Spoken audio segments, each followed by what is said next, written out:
years, and I have what I would say a kind of unique set of skill sets that I have a background that started in education, higher education, but kind of worked in many different levels, from even the student affairs area, which I know I've heard some of you may have an interest or work in that arena, to doing a lot of work with the K through 12 population, and also doing some grant writing and administration, and what I currently do now, which is also teach both on the graduate and also undergraduate levels. So I come to you with a lot of different experience, a lot of different backgrounds, but I do have a true, what I would say, a real passion for leadership and leadership in its finest.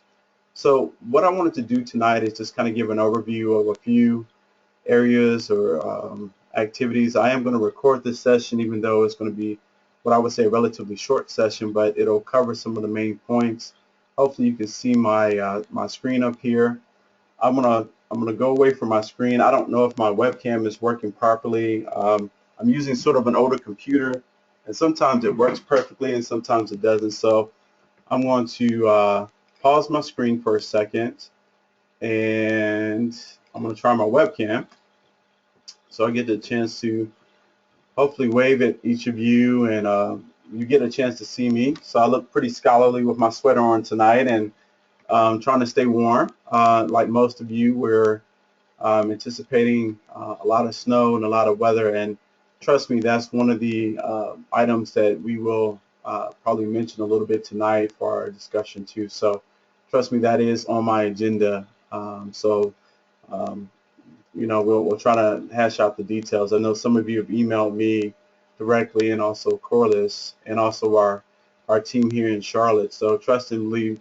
First and foremost, let me assure you, your safety and travel is priority one for us, and we're working on a contingency plan if we're not able to physically meet, or if the majority of our class is not able to meet this weekend. We have something in store. So trust and believe, we've been actually meeting most of the day to kind of look at a couple different options for you. So name, face, now you actually see me.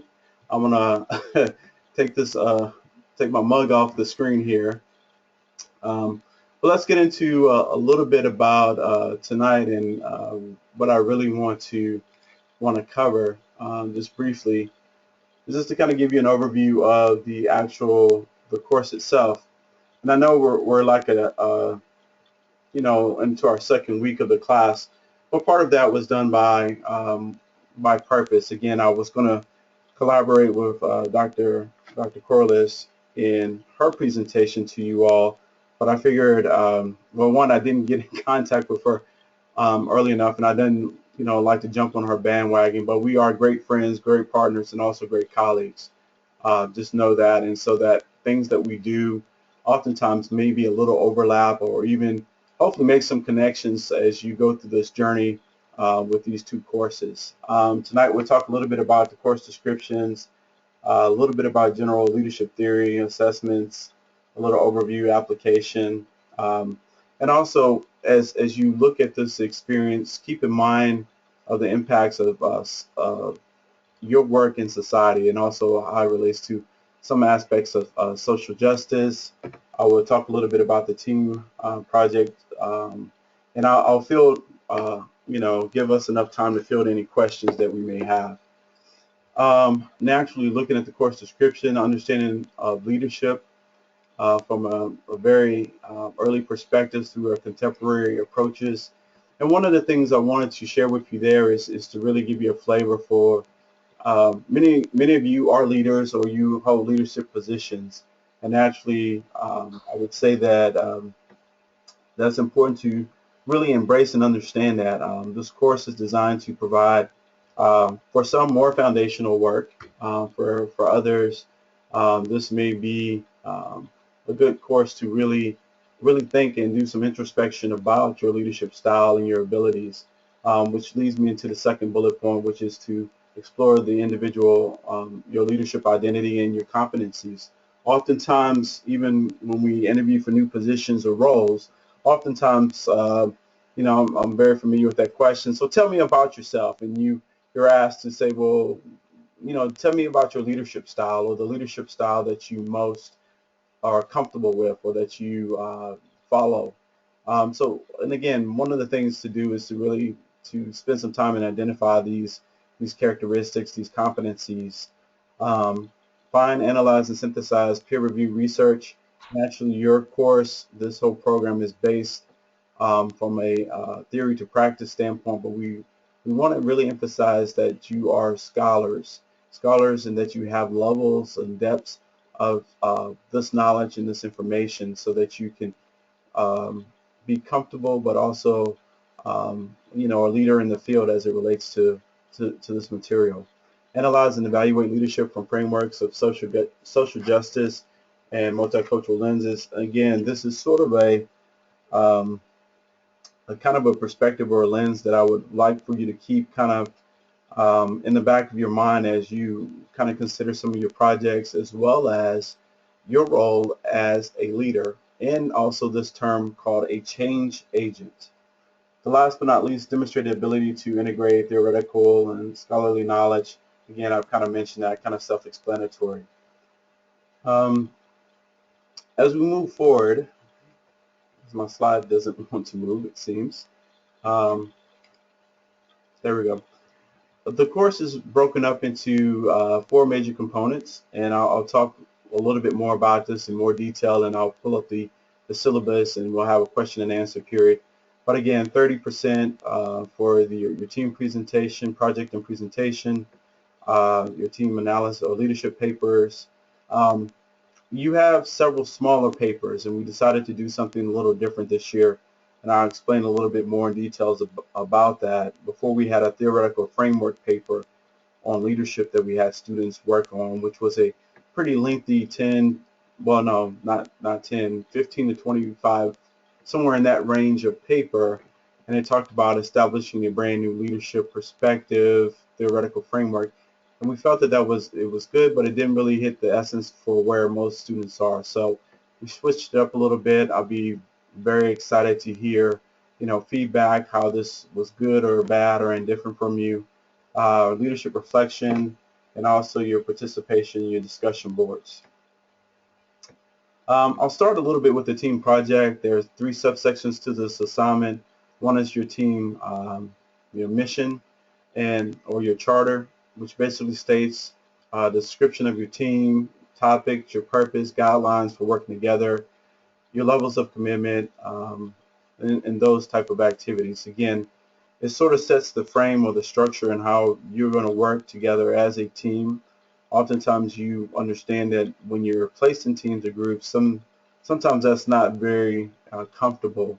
But from what I've heard about this group and about this class, um, it seems very clear that you already have a bond and a general sense of who you are, and what I would say is true sense of collegiality for everyone already in the process, which is a very positive attribute. So I'm really excited to work with you on that fact. You will put together a PowerPoint presentation or something of that nature. That means you can also create a website from Wix to um, other formats that may be more user-friendly. PowerPoint is sort of the old dinosaur of making presentations. But again, as a part of your project, I am expecting a very well done final presentation that if I was the CEO of a company, that I would be very interested to hear more about your project as a consultant, from that perspective. So if that sets the stage for what the project or the overall presentation should feel and look like, it should be taken to greater levels of depth. And we'll talk, again, more in depth about that. Presentations will also be posted on the Blackboard and the Collaborate discussion room. This will be closer to the very end of the semester. Um, Again, you'll have all semester to work within your teams and your project teams on this project. So again, it will be worked on in different phases, and as you grow and develop more expertise in the class, that is expected to shine through in this project. Overall, let me just give you a backdrop of what my thoughts are about leadership. When we think about the foundation principles of leadership, hopefully you see leadership concerns all of us. Naturally, looking at our society, and oftentimes we hear the need for leadership, the desire for more leadership or more intentional leadership, and also the void or lack of leadership. So hopefully you see leadership as a concern for all of us. Naturally, we're going into a political season. I don't like to play and go too far in that world with politics, but also understand that we are looking to select that person who's going to, take reins of our country, and replace our current president. So again, this might be a really good course over the first part of this semester or this term to really look at some of the things that are being communicated in regards to different leadership styles and behaviors. I also want to challenge what I would say the very conventional views of leadership and how they've changed. Again, many of you have certain levels of expertise and years of experience. Um, I want you to really dial back into how you became a leader, um, what types of images and or examples that you were provided as a starting point, and also how do you see your role as it has evolved and changed over time. And again, knowing that leadership can be exhibited in many ways, I want to really synthesize leadership in many different categories. And again, I'm being very broad intentionally for that because, again, being that I'm a person who loves looking at leadership from many different perspectives, I can almost find leadership in everything that we do, from basic decision making to strategic planning to actually making the decisions whether you get people to follow you or you're on the island by yourself. Looking at the qualities and skills that can be learned, I'm a firm believer that leadership can be taught. I know some people would argue with me, and we'll have this lively discussion in class, that leaders are still born and not made. Um, at times I do believe and feel in that philosophy, but I also am a big believer in the ability to develop the qualities and skills that can really shape someone into becoming a very effective leader. Last but not least, the commitment to ethical actions, change, and social responsibility. Um, as you look deeper into some of the papers, and I'm kind of skipping around a little bit for this purpose, when you think about leadership, think about your personal identity, and that kind of funnels a couple of the bullet points I just mentioned. Again, the bullet point about social justice, consider how you are working for social justice or equality. And last but not least, looking at yourself as a change agent. So hopefully those are some of the major three topics. Each of these papers are, when I say small in nature, I believe in the syllabus it says between 6 and 8 pages. Not super, super short, but not super, super long. So hopefully you'll find those enjoyable and also very insightful to your journey. Um, when I think about leadership also, I think about focusing on the leader as this paradigm shift has occurred, meaning the assumption that the manager of the group is the one at the top leading the leadership, and understanding, again, we're talking about leadership from a lot of different perspectives. And as we see the shift, I want you to also be scholars of leaders, or leadership rather, and be able to really start to be very critical as you pull apart leaders in their decision making. Also from the idea of how do you develop followers, and this idea of really focusing now on what the leadership paradigm shifts are on the relationship. Before you might be used to what many say a more top-down approach. Now we see a more fluid and approach that's across the board, meaning that everyone in the organization and or group has some level of leadership or is the expert in their particular area. How do these group processes mutually determine, um, with input from everyone and everyone in the group, everyone having a voice? And again, as you already know, sometimes that works really well, sometimes it doesn't. But again, as you start to look at these trends in leadership, I want you to really see that over this course and over the literature and the information that has been presented for you. I'm going to try to switch to my next slide. As I mentioned before, really establishing this idea of what followers are, or this idea of followership. Really, I want you to think about you and your role and how you follow. Um, and again, I don't want to give too much away and don't want to go into too much detail, but I do want to kind of set the stage.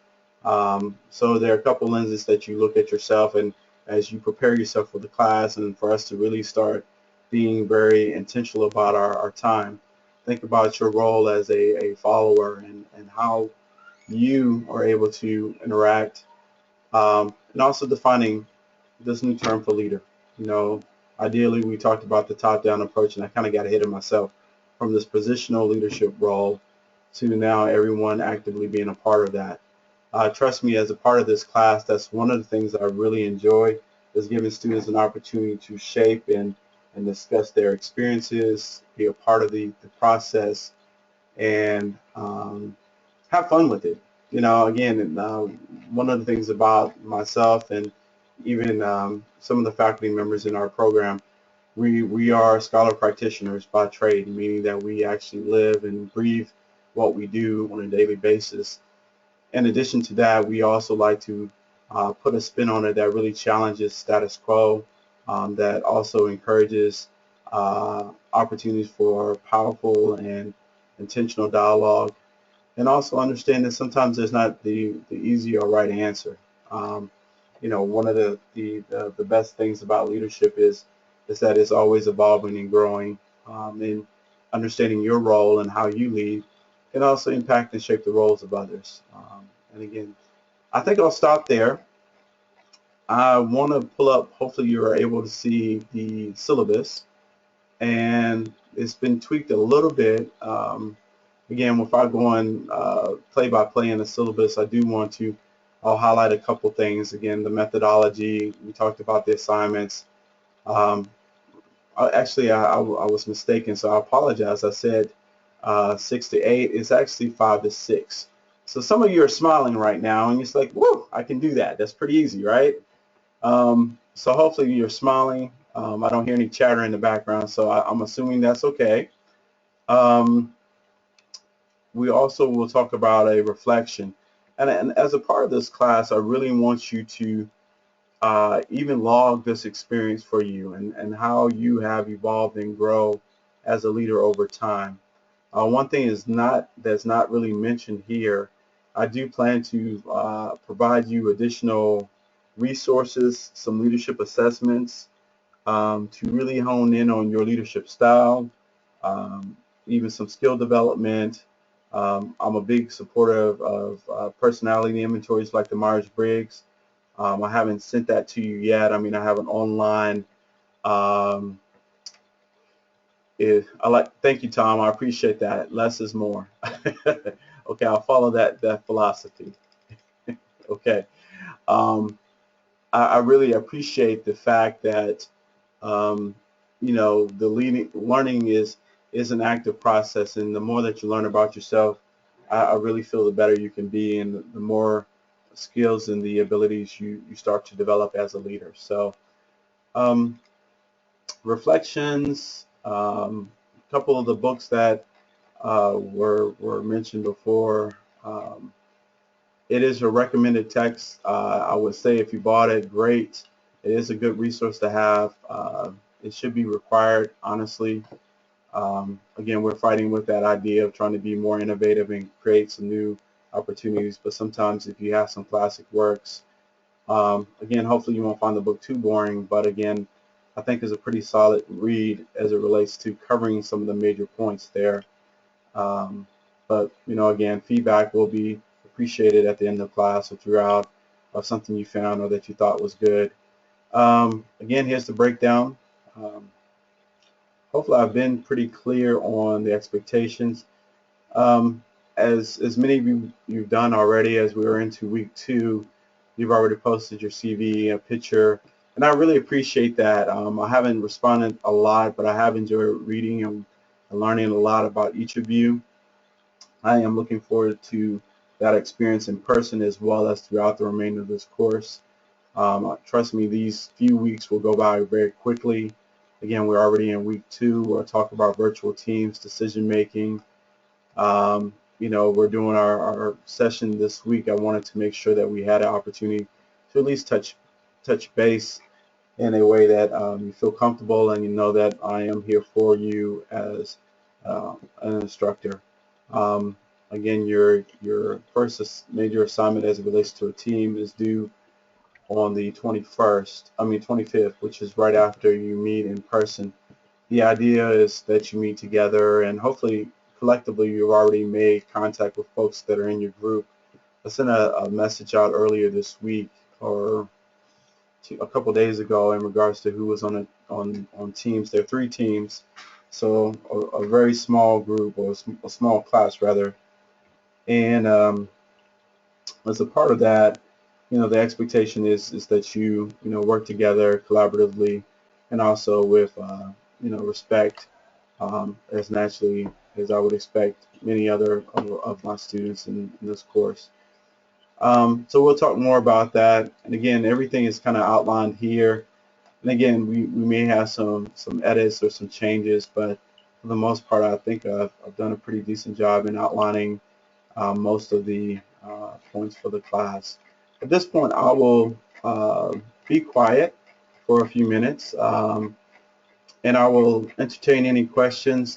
I do want to, well, maybe before I do this, let me address probably the biggest elephant in the room. We are considering what we're going to do in regards to travel. I know most of you who are traveling out of town, like myself, have major concerns about the weather conditions. From what I've read, we actually had snow in Charlotte already, meaning some snow flurries, not anything significant, but in some areas or some regions, it's come down. It is cold.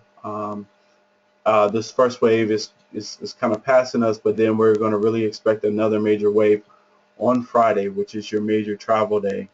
And my concern is making sure, our concern, not just mine, is that you're safe and that we want to make sure everyone is able to reach us safely. So yes, we can confirm that there are snow flurries in Charlotte. And if you're up north and thinking that Charlotte is nice and warm, it's not. The other piece of what I'll share with you, we'll have hopefully a decision very soon. Some of your airlines and maybe already have contacted you and indicated that your flights may have been canceled already or postponed. My preference is, and I know someone had asked, let's say if I can't travel on Friday, would it be beneficial to travel on Saturday and still be here for Sunday? My preference, or my gut reaction, even talking to Dr. Brown, Dr. Corliss Brown, was to not give you half of the experience. And that's not something that we would really want to prefer to do. So we have looked at doing a virtual class setting on Saturday and Sunday, with the caveat, without giving you too much detail because it's still kind of in the works right now, but giving you abbreviated times in which you'll get a collaboration of both me and Dr. Corliss, both on Saturday morning, and we would run it for about half a day. So you'll still get some of the instruction that we've planned for you, but you'll get a chance to do it from the comfort of where you're currently located. So we won't put you at harm's way. But again, we also have, for many of you know, a major playoff game here, and I want to tell you that it's going to be a zoo here in Charlotte. So I'm just absolutely go Panthers. This is a really big time, and for those people who are huge football or sports fans like I am, Panthers is not my initial team, but I have adopted the Panthers to be my #1 team. I feel like they can go all the way. So if you're not a Panther supporter, don't say anything negative yet until after they win the Super Bowl. Then you can say all of that. Okay. Oh gosh, Redskins? Absolutely not. I'm sorry. Anyway, Dan. Okay, Dan. Thank you, Dan. I appreciate that. So if nothing else, I'm going to open up the floor that you can have some conversation. Um, Hopefully you're laughing and enjoying the conversation already. I am a big sports fan. I'm not going to tell you my team. I might have already put that out there already, but here's my little claim to fame. I actually, in a previous life, I worked in college athletics at the University of Florida. So my claim to fame is that I've taught Tim Tebow in a class. I know Cam Newton personally. I saw him come in as a freshman. I was there when we won back-to-back championships in basketball. I know Urban Meyer. So when I see some, sports, I am, when I say I've seen it on a really big stage and work with some really high-profile young people, both in males and females, I really had a great experience. And again, we can always talk about that offline. But again, part of that is about leadership. And I've had a great place to watch leadership unfold. And I'll even allude to some of the roles of leaders in athletics and in other activities of our lives, or places where we find comfort in seeing leadership kind of unfold. So again, I'm going to be quiet now. Please entertain any questions that you may have. Randy Moss, definitely a big fan of his. He was just an awesome player, awesome player. So I'll be quiet. I'll pause myself right now. If you have some direct questions, I don't know if I finished my thought about the weather. We plan to notify you all very early tomorrow, hopefully by noon, if not sooner. If you do have information that your flight has been canceled or something has already changed with your travel, please shoot me or Dr. Corliss an email so we can put you on the list. I know that some folks have already indicated that that's the situation. I know it's again, a perfect storm, right? That as soon as we plan and you have yourself all organized and ready to go, that something comes up in this format. But again, that's how things happen sometimes. So as I stated before, I'm going to pause myself for a few minutes. The floor is now open for any questions that you may have.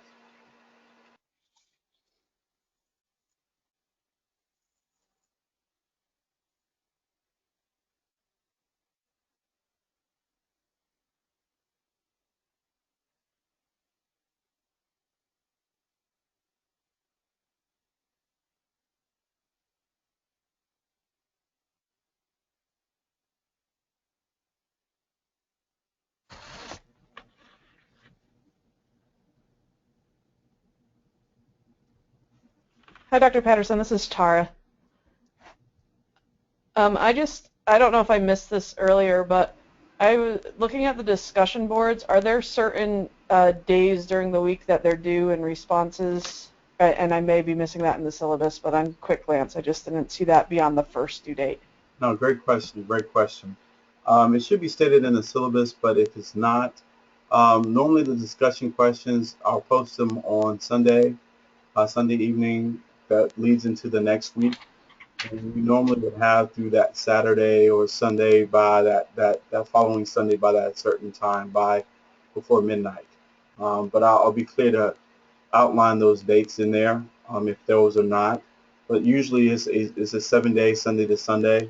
My preference is that you respond sooner than later so I can give some kind of dialogue or have some back and forth with you and other members of the class. Being that we have a pretty small class, I really want to continue to have what I would say very strong dialogue and just having people's thoughts and as they process through some of the readings, um, it's really a fruitful experience. But realistically, to meet the expectations for my purposes, and if you're like me, most of you work, throughout the week, and the weekend is normally your time to actually catch up on work or do all of your work. Then I'm pretty good with that. If that answers your question. It does. Thank you. Mhm.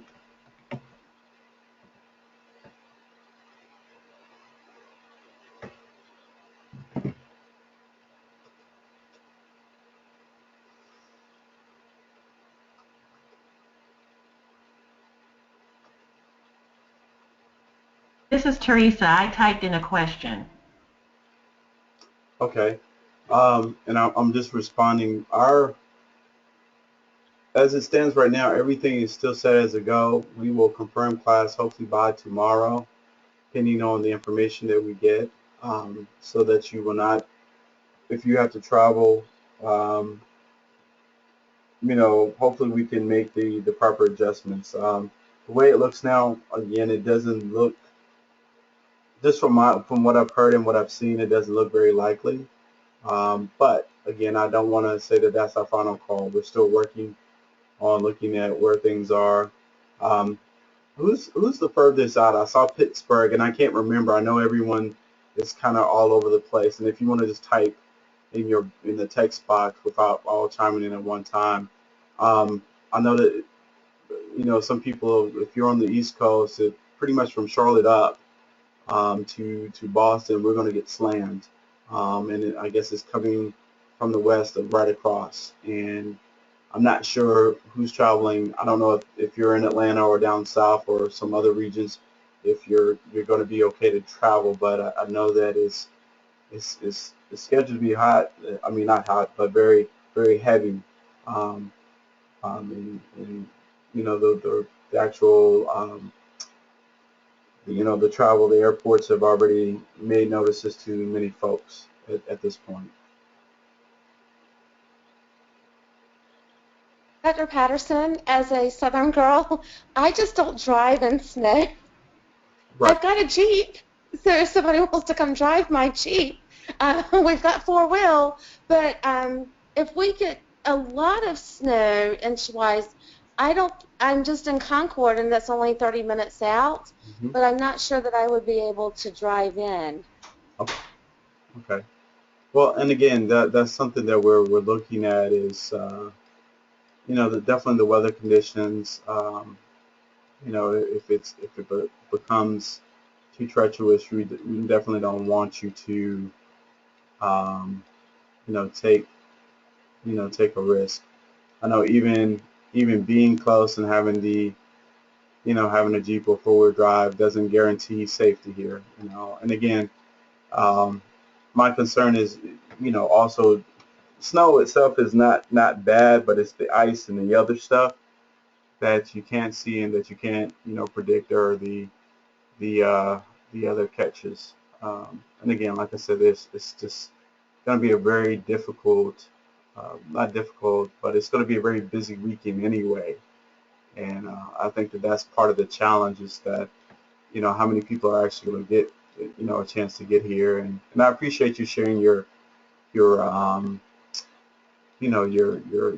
concern. I mean, all of that is definitely taken into account, because again, naturally, I'm here in Charlotte, and I'm about 20 minutes from uptown, also from away from our center, and actually pretty close to Concord also. So I understand, some of the back roads and some of these areas are not very well maintained and would be very, very tough to travel. But again, if I Yeah, have, you're close they enough. don't clear my neighborhood. But you're close enough, I can come get you, so that's not a problem. Yay! That would be fantastic. And Absolutely, you can drive the Jeep. absolutely, absolutely. I'm a country boy at heart, so just know that I'm from Virginia, and I grew up in this weather. So snow, ice, sleet, hail. I grew up at in the foot of the Shenandoah Valley. So if you've been anywhere from Lynchburg, Charlottesville, in that area, that beautiful country, that's where I'm from. Uh-huh. I've I've regularly shoveled snow, and prior to coming to Charlotte, I was in Knoxville, Tennessee. So yeah, so me and snow, we know each other pretty well. Dr. Patterson, my only concern, I wrote about hotel cancellations Yes. um, without penalty, and don't want to rush you, but I know you plan on doing this tomorrow. Usually they give us